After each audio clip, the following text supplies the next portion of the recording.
will work. Okay.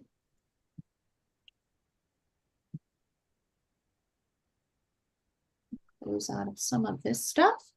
So, hi, Victoria. Nice to see you. Hello. How are you, you? dear?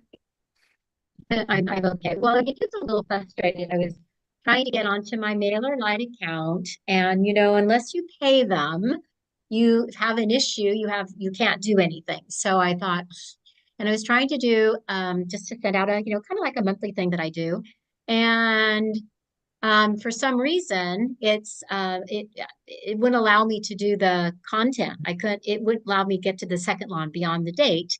And so on the right side of the font area is all jumbled, and you could just see it was like weird. So I closed my computer, closed everything. And also, I normally they send you a code through the email, and they didn't. It just went right to the dashboard. And I thought, okay. So finally, I gave up on that. And then I had done something. And right now, I just went back on and it did ask for a code. I was happy thinking this is going to work. Nothing. So then went to customer service and said, yeah, we'll help you if you pay. So I thought, okay, so it's like $10 to get an email answered, 20 if I want to chat, Well, kind of. tomorrow, Tammy is going to be having a session tomorrow afternoon, and she is very comfortable with MailerLite. So if you Okay. want some help, you could drop into Tammy's session. Okay, thank you. I will look Welcome. that up. Yeah, so I'll be quiet now. I just had to get it No, no off. worries. No worries. Great. No worries at all. So this is so I'm live now on YouTube. So welcome everyone. Nice to see you. And thank you for those who are joining me here live. This is my open Q&A. I am here to answer your self-publishing questions. If you have a desire to get published in 2024, then join me and feel free to join me live on aprilcox.com/events. That will redirect you right to the Zoom where we are right now live. So you can feel free to do that or post your comments here in the YouTube chat, and I will monitor that as we also answer questions from those who are here live with me today. So welcome everyone. Does anyone have anything specific you'd like to get on the agenda to talk about today? Unfortunately, I can't talk about MailerLite. I'm not very familiar with it. So sorry, Victoria. No, that's not a problem at all because I also saw that if you pay, which I did, something how you can integrate Canva, which I know you have a Canva person too tomorrow. And so those are all great questions for, with MailerLite. So Yeah. okay. Good. Thank you. Thank you. You're welcome. All right. So Tina, is there anything specific that you'd like to get on the agenda? I'll just kind of go. I guess categories. I was working on the Publisher Rocket all day since we last spoke. That is a great topic. So I will put that on the list. How to find good categories. So, and I will do like a demo with Publisher Rocket. That is perfect for this. Anyone else have anything you'd like to get on the agenda as well? I was wondering if you could share your link to your illustrators so I can try to look through those. And then how do you is there any like illustrations? Do you have a thing to look at for illustration styles or anything like that? Who's that? Is that Jennifer? Yeah. Let me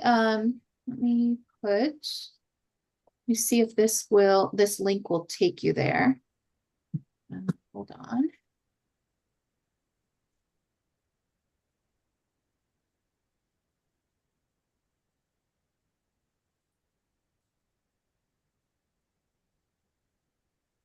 So here is, I'm going to just send you a link through chat.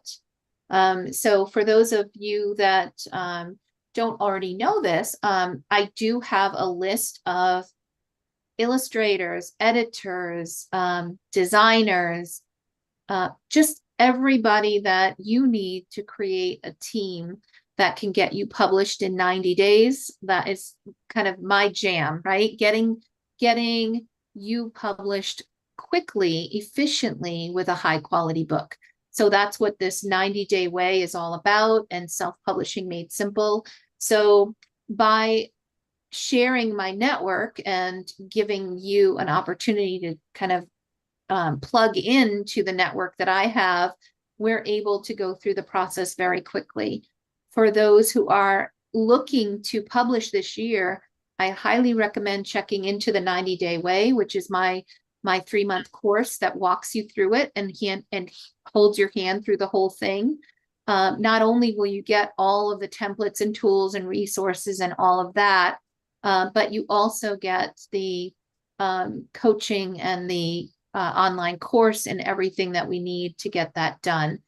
The important part right now is that if you are expecting to get a book published, if you're not moving forward efficiently, there's no possible way you're going to get published before the Christmas season.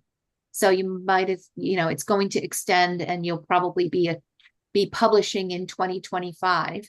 If you are just getting started, you've got a manuscript and you're ready to go, and you're ready to invest your time and effort into getting published quickly and turning this around quickly.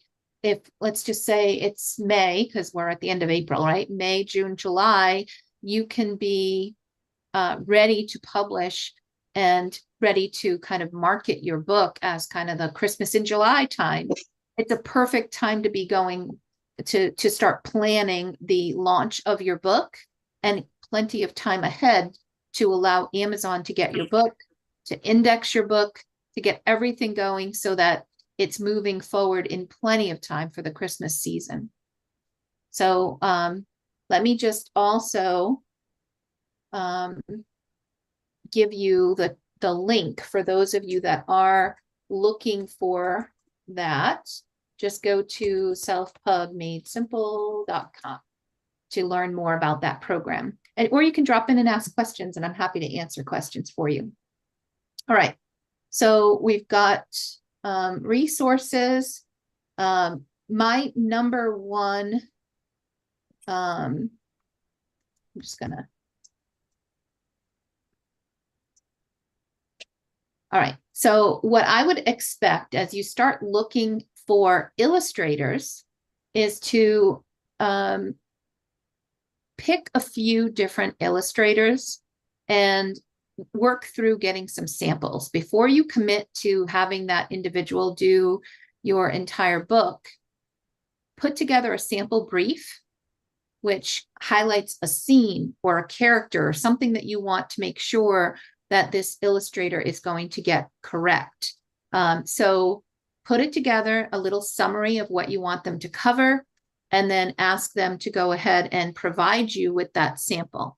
Be willing to pay for it. Usually it's about $50 for a sample. And if you pay for 3 different illustrators to provide a sample, now you've got 3 different looks at how they would approach the particular assignment that you've put forward. So same assignment, all 3 illustrators, and see which one you like the best.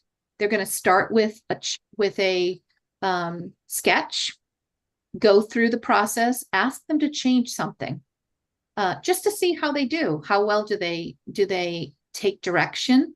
How quickly do they respond? And then as you move forward past the sketch phase, then have them do the color. And you'll have 3 opportunities to determine which one of these illustrators works best for you. So that would be my recommendation, Jennifer. Thank you. And if you let them know, for the ones that I typically work with, if you let them know that you're coming, that you're one of my authors, they will provide you with some special pricing. They'll use my specific contract when they write it up for you. And that gives you a ton of benefits. The contract that I use with my illustrators has a work for hire contract, which gives you 100% ownership of all the artwork. And it gives you, like 4 different payment steps instead of an illustrator wanting half up front So there's a lot of benefit of using that contract as well. So they will agree to do that, especially if they know that you're coming from my group. They'll usually create the proposal using my contract. All right, I appreciate it. I'm not ready yet, but I'm still, just getting geared up to get there and that kind of thing. And first thing I'm going to do is get all my stories, Okay. we call it copyrighted, and then I'm going to go from there. That's So my first thing. You already worked with your editor?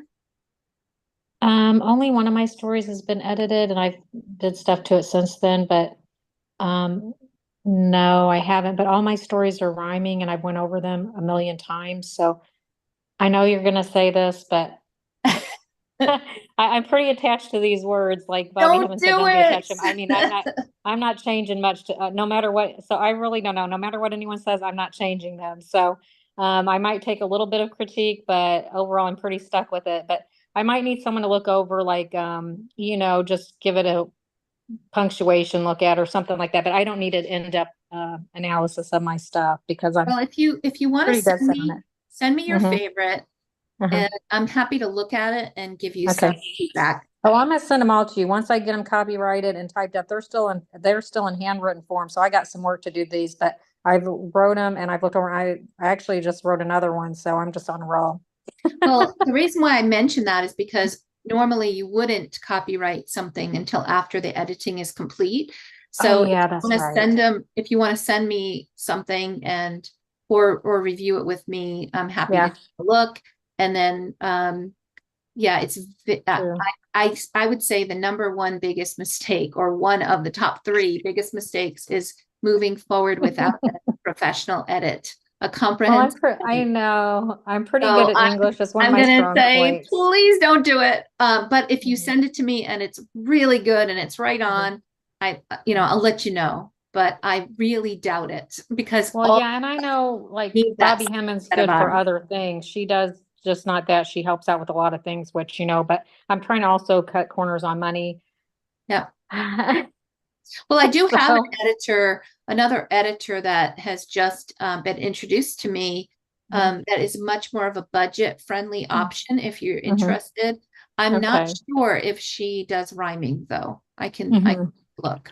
Well, yeah, I'm not concerned about the beat or anything. That's the thing. I'm not concerned about any of that. I'm really not. I just think, well, maybe my punctuation might not be totally top notch or whatnot, but other than that, okay. I just, in this situation, I just don't feel like the first story I did need editing, and it did help, but I don't know what, I've been on a roll and I don't feel like, I know a lot of people probably say that, but I don't feel like I really need much done that's gonna, that warrants me to spend a lot of money on one. So okay. Yeah. I have to disagree respectfully, but I'll send them to you, and then you can say you can look at it. You know what? I'll always give you my honest opinion. Yeah, I appreciate it. I'll always be kind about it. And but ultimately the decision is yours, regardless of what we do. It's always up to you to make the decision on what words stay and what words go. I appreciate it. Okay.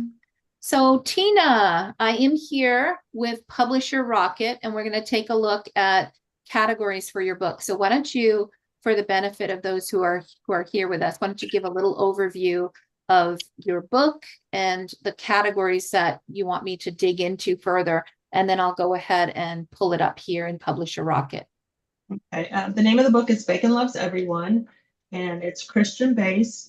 True story on the day that we adopted our potbelly pig named Bacon. And it has a heart search in it. So there's over 400 hearts that are hidden throughout the illustrations. Okay. And that seems to be very popular with the people that have reviewed the book. All right. There's a blind dog in the story. There's death bunnies in the story. So I just feel like I could go in a gazillion different directions. Okay. So are we looking for ebook categories? Yes, ma'am. Okay. So I see why rodents. So this is guinea pigs. This is the rodent category, because I remember you saying something about, why is my book in this rodent category? So Yes. this is the rodent category. So the word pig is associated with that, but that's not the right pigs, right? You're in this category here. That's where you should be. So That's on my hardback. So it's in the wrong category in the hardback. yeah. So this one here, I'm just, so with Publisher Rocket, I just went into the ebook section and I'm pulling in, you have the ability to go in and search for a word that might be in the category, but all of these, Publisher Rocket gives you every single possible category that you will find on Amazon. I'm going to filter it out so it's only the selectable ones. That way we're only seeing things that we can actually use. So there's so many things that we need to consider when we're selecting categories. And we are allowed to have 3 categories for your ebook, 3 categories for your print book. So with these, what I love about Publisher Rocket is that these columns here, sales to number 1, sales to number 10. So this is like a first page. This is how much to get to a bestseller.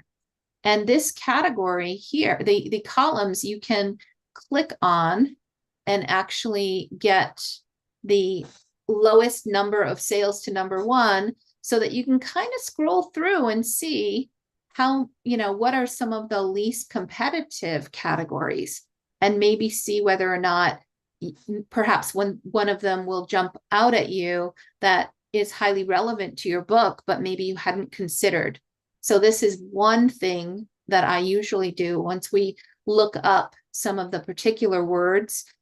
Sometimes as a last effort is just kind of scrolling through the easier to rank categories, or we'll call them less competitive categories. So for example, if you're releasing a songbook, it's only 1 sale to number 1. So this is relatively easy to become a bestseller. But I'm not saying put your book as a songbook if it is not a songbook. So well, April, would my book count in that category because the animals had the little song that they sing? Even though, do you see what I'm saying? They have their little verse that they each say, that they sing out and sings out. I would say that might be something that, take a look at the other things that are in that category and see whether or not yours could be a good, I'll put it here again with the sales to number 1. So that could certainly be something to consider. So it's an ebook, children's ebook around art, music, and photography. So if there's music within the book and it has a song, so song books to me usually mean it's something that someone has, assembled a book of songs, or it is a song book. So I don't know that is appropriate, but I'd go check out this category and just see, is that the kind of things that are usually in that category? Because you want to be able to celebrate when you hit bestseller in that category and not have other authors or others rolling their eyes going, well, that's kind of odd. That doesn't belong there, right? So integrity is important, and putting it in things that are highly relevant to your book is better. So we'll see as we kind of go through this. But the other thing that I like is that over here, like you saw me type the word pig. So you can type a word and it will pull up all the categories within Amazon that have that word in it. So guinea pigs, this is the one, the pig category. You also mentioned, let me just do animals, because it was a pet pig, right? So because there's also pets is a part of what's in here too. Let me see, we've got turtles, penguins, what's this? Alligators and crocodiles. What does it mean when there's just dashes going across the titles? Yeah, so I don't know if this is an issue with the numbers.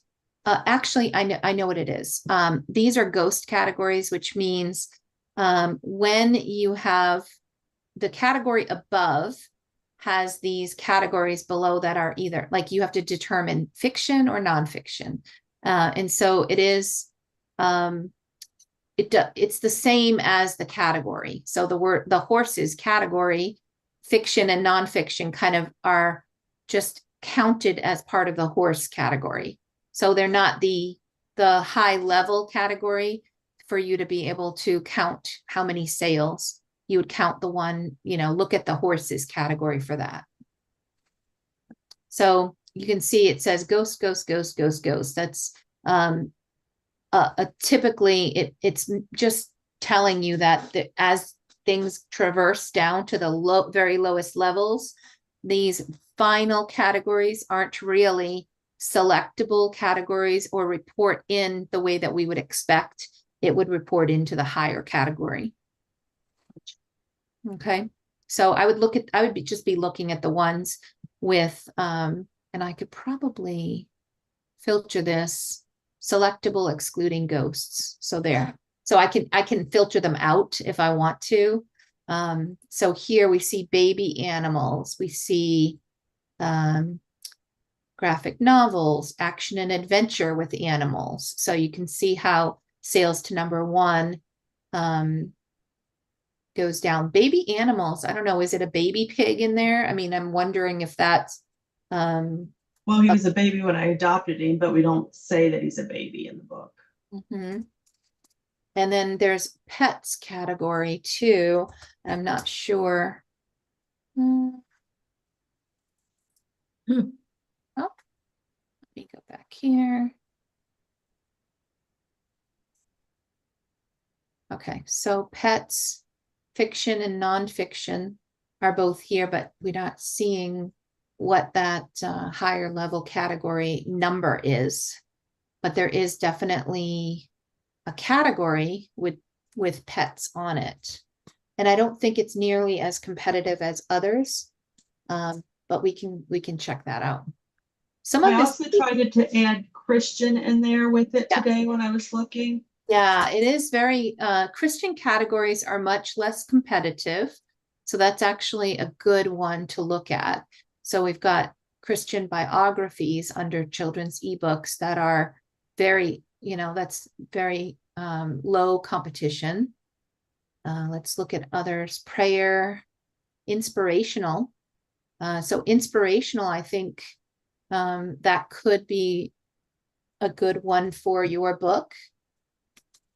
And that would be 6 sales to number 1, which is not bad at all. I'm just going to scroll down a little bit further here. Religious fiction, Christian. So is it fiction or is it nonfiction? How would you describe it? It's based on a true story, all except the parts that are made up.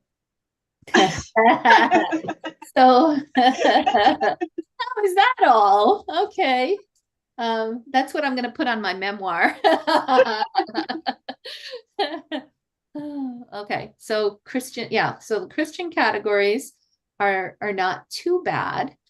Is there anything else, like if you talk about friendship, you said that there were other animals, right? It refers to his forever friends and family. Okay, so social themes and things like that would be important. So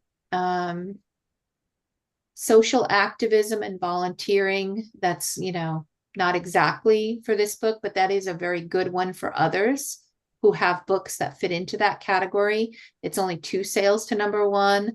Money, no.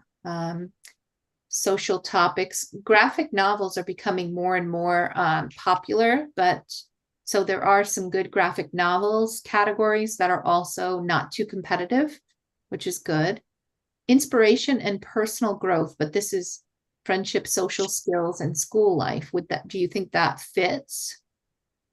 Not if it's school life, I don't think so. Well, see, the thing is, growing up in facts of life, right? Friendship, social skills, and school life, it doesn't have to be all 3. So okay. Friendship and social skills really apply.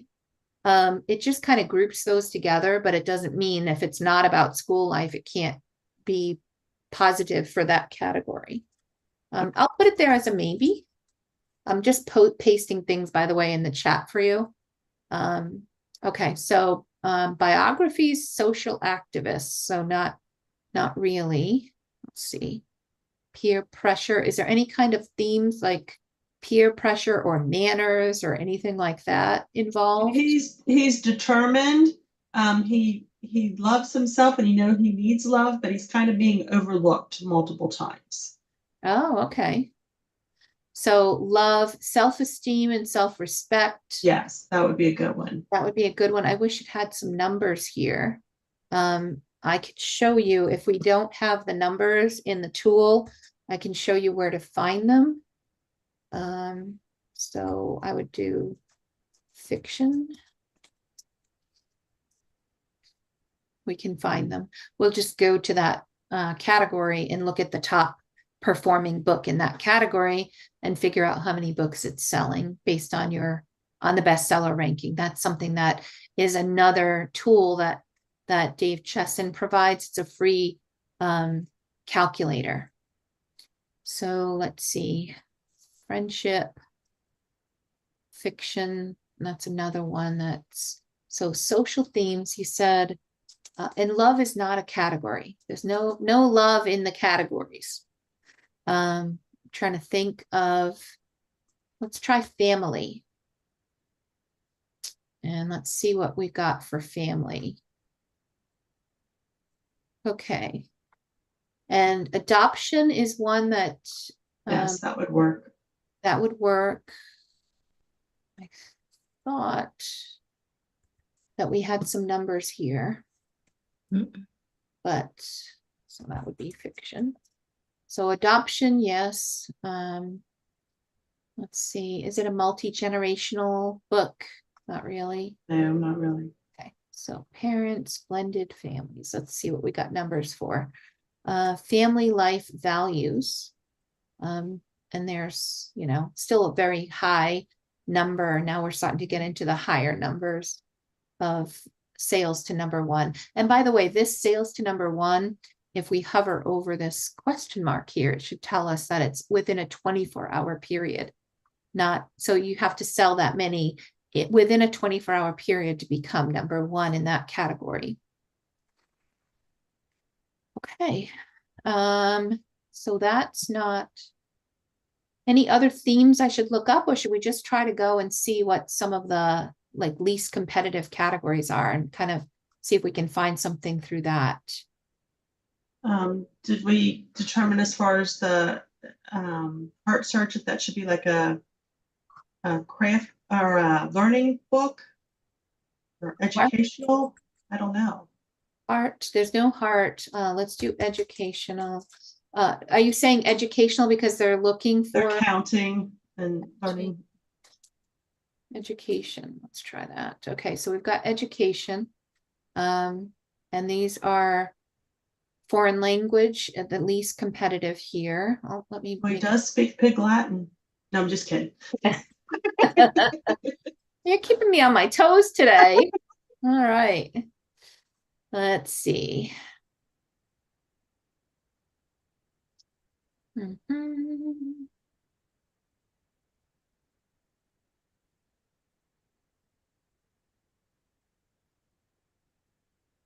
So it's got some elements of seek and find, and Yes. What was the other aspect of it that you mentioned? Counting. Counting.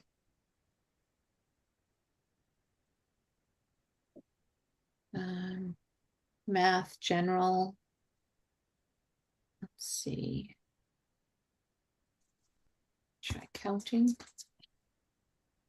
Basic concepts counting is here, but it's not showing us any numbers. So I think that there's an issue with the data at Amazon. They're shifting around some categories, I think, because these do pull from Amazon, and if Amazon has bad data or there's some issue with the data sorting on the Publisher Rocket side, then sometimes we don't see those things. Let me see, basic concepts. Let me try and see whether the higher level one has anything. So you got basic concepts, alphabet, all of this. Okay, basic concepts. Counting 12. So 12 sales to number 1. That's not bad at all. So 1 sale to number 10, 12 sales to number 1. Not bad. Basic concepts general. Let's see what we got here. Okay. Yeah, those are not bad at all. I think maybe it's the filtering that's causing some weird things to happen. That's a relatively new feature. So I'm just going to turn off the filtering, and we might just have to go past some that, you know, maybe don't have, are not selectable. Let's see. So sales to number 1. Let's just kind of focus on the ones that have numbers next to them. So we've got word games, not really. Painting and craft stuff.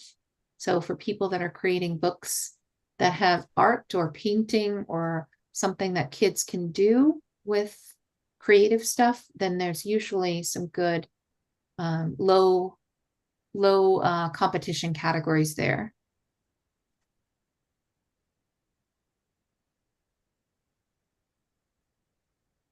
Okay. Science and nature. Obviously, when we're looking at 1 sale to number 1, the categories are going to be a little obscure. And not as although this one, fairy tales, folk tales, and myths collections. Sometimes you'll see new categories be introduced, and they're very low competition as we're going through them because people don't know about them yet, or they've just been created. Go ahead, Rosalie. I see you raised your hand. Oh, just a quick question, because I'm looking at the categories and so I'm looking at the foreign language, and I don't see Italian on there anywhere. I see, and maybe I just overlooked it as you were scrolling through. Isn't that interesting? Because I wrote a book a long time ago. It's not been published. Up and coming. Good. But it has Italian, you learn Italian words as you're reading the story. And then there's a thing at the end, and I don't see that category anywhere. I Yeah. saw Japanese, I saw. Right. Oh, here's Italian. Oh, okay. Thank you. 1 sale to number 1. You go for it. I'll buy that book. Well, yeah, not today, but not today. You'll publish it for me when I get to it. Will do. You'll help me publish it. No worries. All right. So let's get back here. So history is also another area, especially under children's books. There's a lot of specific locations of, you know, history about certain areas. So if your book takes place in a certain location and it is historical, then that can be a good categories to grab. Sometimes we don't think about that. Okay, Kwanzaa, Mother's Day, which doesn't make any sense why it would only be 1 sale to number 1 for Mother's Day books. So sometimes data gets, you know, we think that it's one thing. You always have to verify, make sure that what this actually says is true. Sometimes, like I said, the data can get messed up, but we do our best by using this. God forbid we would have to go in and try to find the right, pick 3 categories out of a bazillion that's on Amazon. At least this gets us closer to being able to be more knowledgeable and select the right categories to get us going. And why is being number 1 in a category important? It's because you become an Amazon bestseller. And so if it is in a legitimate categories and you continue to drive sales and you can get that bestseller banner and keep it, that's the goal, is not just hitting it for an hour, but actually being able to hold on to a bestseller badge. Okay, we got hockey, motorsports, lots of comics and graphic novel categories here. Foreign language ESL. That's not bad. Go ahead, Rosalie. Well, you just said something about keeping the bestseller tag. And so would you every day have to sell X amount in order, and that's however many days you would keep it? Is that how that works, April? It's actually even more complicated than that, because we have every hour Amazon does a refresh of the bestsellers. So Okay. let's say it's at 9 o'clock in 20 minutes Eastern, if that's when Amazon is going to evaluate who the bestsellers are in your categories, they're going to look at from 9 o'clock now to yesterday at 9 o'clock, how many did your book sell? And in the category that is other books are in that category, are you still number one? And Okay. you're going to go up and down, but you could only stay number one for an hour. It could be a bestseller for an hour, and we don't want that. We want to sell, as many as you need to be a bestseller onto, whoops, what did I just do? I think I zigged when I should have zagged. I'm sorry, guys. I went to let somebody in and I clicked on something that messed me up. So give me a moment here to get back where I was. All right. Back to here, and I will. I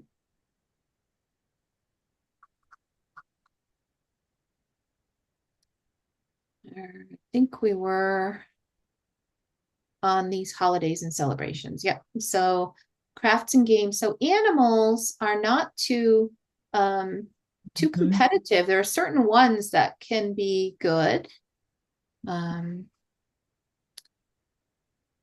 Not see if you see anything that jumps out at you that you feel is something that could go well for your book, let me know, Tina.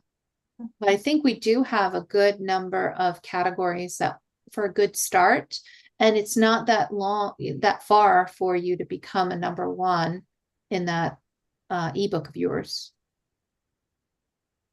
House and home. This is another one that you could potentially look at. So it's really, since this is, you've taken this pig into your home, where we live, house and home, I think it could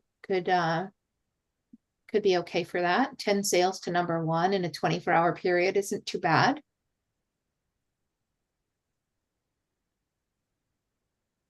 All right. I'm surprised about this one, puzzles, because puzzle books are usually so much more competitive. On ebook side of things, it doesn't look like they are very competitive.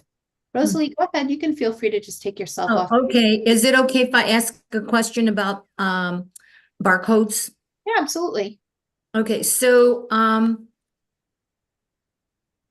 if I'm having a book published on KDP or Amazon or whatever, I know you have to have the ISBN number, but someone told me that you could purchase your own barcode, or you can just let the retailers produce their own barcode when they sell it. So can you explain that a little bit to me? Do the resellers like Barnes and Nobles or whoever is doing the print on demand, do they create their own barcode? Yeah, that's it. So what I was going to say is, when you purchase your ISBNs, by going, like, if you're in the US, you'll go to myidentifiers.com and you're going to get your ISBNs, and they try to upsell you to purchase barcodes as well through them. That's where I saw it when we were going through the thing last week or whenever it was. So why would I want a personal barcode? So you don't need to purchase a barcode. So the barcode really goes on the back of your book, and it includes information about, like, it has the ISBN, so that when a bookstore scans it, it pops up with the price and the book, and it helps them with inventory and all that stuff. And it also, you have the option of putting your price in the barcode or leaving it off.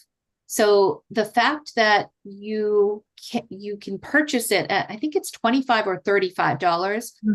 Bookout. I mean, on Boker, you could do that, and that's perfectly fine. But we just use this free website to generate our own, and that's, you don't have to worry about it. You just put in, and if you're using any of my designers, like, they'll do this for you. They'll take care of it when they do your cover design. Yeah. Hypothetical, just hypothetical. This is actually information that the reseller or the seller plugs in there from their end as far as their inventory or the price code. Is that correct? Well, it's your barcode. It's the barcode that you've purchased that goes with your book. Yeah. Because as a publisher, you're not going to accept the free barcode. I mean, the free ISBN from Amazon. Correct. You're not. You're going to own your own. So as a result, this you stamp that barcode with this kind of a generator on the back of your book, and that identifies the book. This is your book identifier. And if so all the data about the book is actually stored as part of the ISBN. It's all related to that ISBN. So when somebody scans it at a retailer, it pulls up the price and the information about the book. And they do require that you have a barcode at the back of your book so that they can include it in their bookstores. So if I change the price of my book further up the road, how is that going to affect the original barcode that was put on there? Yeah, so you have an option to just generate the number without, so here you would put the ISBN number, and then you have the ability, let me just go here, barcode generator, books, hold on, barcode generator, here we go. All right, so the ISBN number goes here, and then if you want a price, you put it here. If you leave it off, they won't fill in the price here. So then you have some flexibility. Now, I will say some places will require you to have a price on your barcode, or they won't bring it in the store.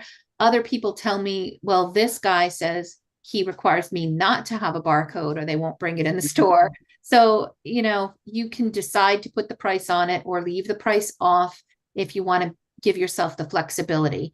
If you decide to put the barcode on and then you change it later, you need to go back to your cover and update the barcode, or have your designer do it for you and just re-upload the cover if you're doing a print on demand.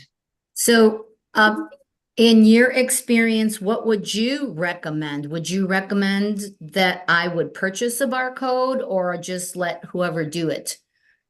Yeah, I would just get it from this site, or have the designer get it, generate the barcode for you. She'll come here, or he or she can come here and get it for free. And I usually do put the price on the barcode, because I've always heard that specifically with Barnes & Noble, they won't bring it into the store if you don't have a barcode, a price on it.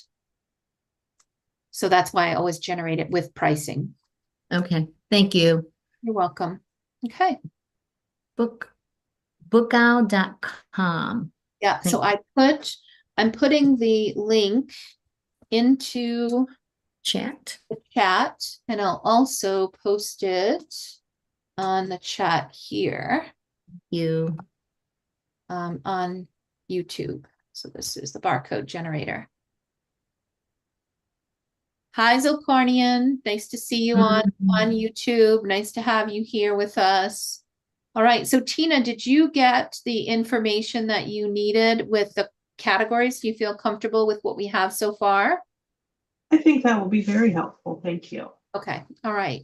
Anyone else? Rosalie, anything specific you'd like additional help with, or as you're preparing to get your book going? Not at the moment, because you answered a lot of my questions earlier. Okay, and I'm trying to get back to you here. I'm still learning my new computer, so you're here somewhere okay. there. Okay, well, I can hear you, but I can't see you anymore. So, Oh, if you're on a laptop and it's not Mac, then hold the Alt button and hit Tab, and it cycles through your open windows. And just keep hold down Alt and hit Tab. And then if you're on there a Mac, you are. Thank you. You taught me something. Thank you so much. you guys teach me every once in a while, Oh, so why not? wow. That is Yeah, so and with cool. Mac, it's Command. You hold down the Command key and hit Tab to cycle through the windows. So yeah, it's very easy to lose people on Zoom. Okay. All right, so I have, let's see, do we have any other questions in the chat that we haven't already gone over? Let's see. How to find good categories. We talked about illustrators.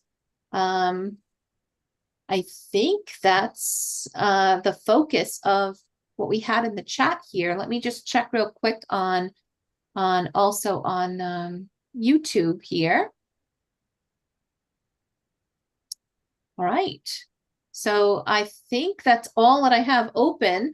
One thing I'd like to take a few minutes and just put a little plug in for all of the different things that we're doing here for the next week or so. If you go to aprilcox.com/calendar, you'll see a list of all of the open events, the live open events that are available to you all the way through the month of April for free. So here we are today. Today is Wednesday. As I finish up my self-publishing Q&A here, we'll be moving forward to a social media session with Anna, who's my social media manager. And then tomorrow we've got a Canva for authors. We have open time for newbies to join and ask questions. Just open Q&A again. Tammy Lempert from 2 to 3 is going to be talking about author websites. She also has open Q&A after her brief topic on that. And Tammy is an author, illustrator. She is also a designer and does websites. So she can answer questions in all of those areas. And then we've got a meeting for the 90-day way, folks. That is limited to our new program for those that have signed up to move forward with us through the 90-day way program. And then I'm also doing some things tomorrow for pre-launch preparation. So if you are looking to launch your book, getting ready to launch your book, what are some of the things that you need to be considering to prepare for your launch? So we're going to do some of that as well tomorrow. On Friday, we have, I'm going to cover for Praise for her design.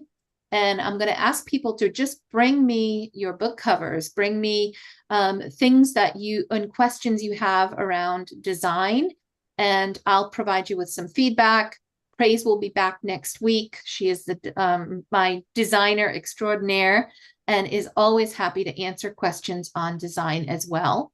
And then I have Joanne Skye on Friday, who is at 11 a.m. Eastern, who is going to be talking about the 3-act structure. So it's an editing, writing and editing for novels and scripts. So if you are interested in writing, and especially writing novels, and you're looking to get more knowledge around the 3-act structure, drop in.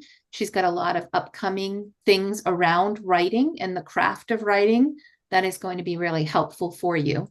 And then finally, from 1 to 3, I have open office hours for my more advanced topics, things like Amazon ads, creating keywords for your book, other things of that nature. So again, all this is free through the month of April. So drop in and join us. And I look forward to continuing to engage with you and helping you to learn how to self-publish. I hope this is helpful. Thank you. Quick question, April. Is this Eastern time or Central time? It is Eastern time, yes. I'm Central, so all right, thank you. You're welcome. Yep. And all of these open events and items, just go to the link here that's on the calendar. It says aprilcox.com/events.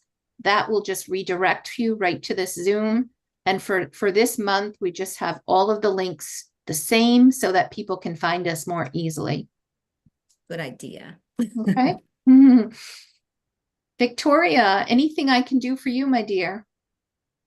No, I just popped up. Okay. No. You missed me. You just no, missed me. I do. I miss you from our Amazon ads. I truly do. And I'm staying on until your next session. So Okay. yeah. Awesome. Well, I'm going to take a break here, and then we'll be back in just 5 minutes. I'm going to touch base with Anna and just make sure everything is all set for her, and then I will be back with that. So I will see you if you're hanging out with me. I'll see you in just 5 minutes, but we're going to break out of this so that the recording will stop and we'll move forward with the next session. So thank you all for those Thank joining you. on Thank you. YouTube.